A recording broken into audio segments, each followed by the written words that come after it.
कभी भी चला लो। अब आप चला रहे हो वॉशिंग मशीन, मान लो शाम को 6 से 10, तो बिल ज़्यादा आ जाएगा। उसको चलाओगे सुबह 10 से 2 बजे में, व्यवस्था हो जाएगी कि आप अपने ऑपरेटर्स को उसी हिसाब से रन कर सको। आप अपने स्मार्ट मीटर से अपने जो घर के अप्लाइंसेज, आपको उस चीज़ का एडवांटेज मिलेगा कि आपका बिल कम आएगा।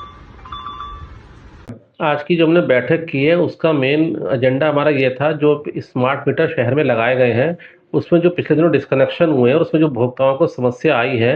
उसी के बारे में लोगों को जागरूक करने के लिए आज हम लोगों ने कॉन्फ्रेंस बनाई, जिसके माध्यम से आप लोगों तक हमारी बात पहुंचा सकें।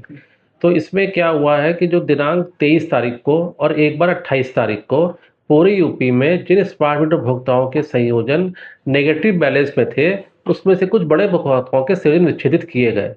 जिसमें क्या हुआ कि जब कंज्यूमर ने पेमेंट कर दिया तो उनका वो पेमेंट सिस्टम में अपडेट नहीं हुआ, और अपडेट ना होने की वजह से उनके कनेक्शन अपने आप से नहीं जुड़े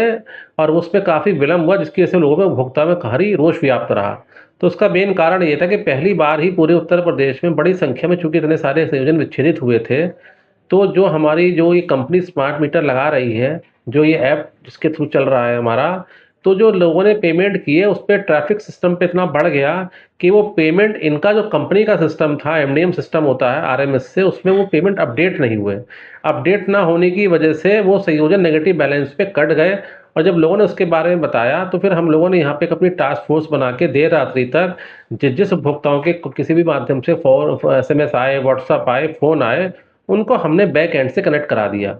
उसके बाद अब परसों सुबह यहाँ पे जो पूरी आईटी की विंग है और विभागीय टीम है उसने बैठकर इस प्रॉब्लम को ट्रेस आउट किया,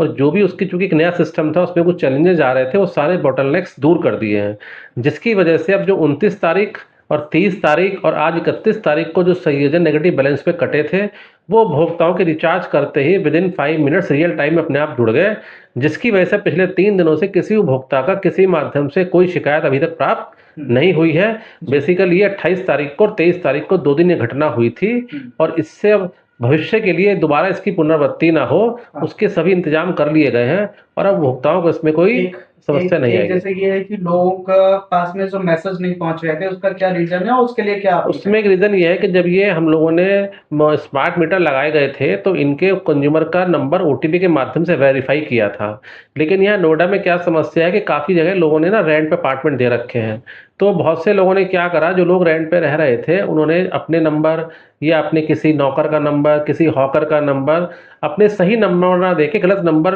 दे दिए, जिसकी वजह से उपभोक्ता को एसएमएस प्राप्त नहीं हो पाए, उनको इसकी जानकारी नहीं हो पाई। जबकि विभाग नेगेटिव बैलेंस के बारे में डेली उपभोक्ता को एसएमएस के माध्यम से जागरूक कर रहा है। इसलिए सभी उपभोक्ताओं से अनुरोध है कि जिनके स्मार्ट मीटर लग गए हैं और अगर उनको स्मार्ट मीटर के बैलेंस के बारे में कोई एसएमएस नहीं मिल रहा है तो वो तत्काल किसी भी कैश काउंटर, किसी भी कार्यालय या हमारे जितने अधिकारी हैं उनके व्हाट्सएप नंबर पे अपना अकाउंट आईडी और सही मोबाइल नंबर भेज के उसको अपडेट कराकर गूगल प्ले स्टोर से यूपीपीसीएल स्मार्ट लैब डाउनलोड कर ले। तो उस ऐप पर डेली बेसिस पे उनको अपनी विद्युत खपत, डेली का अपना विद्युत बिल कितना बना और सारी जानकारी और कितना नेगेटिव चल रहा है, चार्ज करने की सुविधा, वो पूरा ब्यौरा उस पे उपलब्ध रहेगा और उनको इसमें किसी प्रकार की कोई दिक्कत नहीं आएगी। और नॉर्मल जो हमारा बिल है उसमें 2% की रिबेट भी मिलेगी। धन्यवाद बातचीत के लिए। Thank you.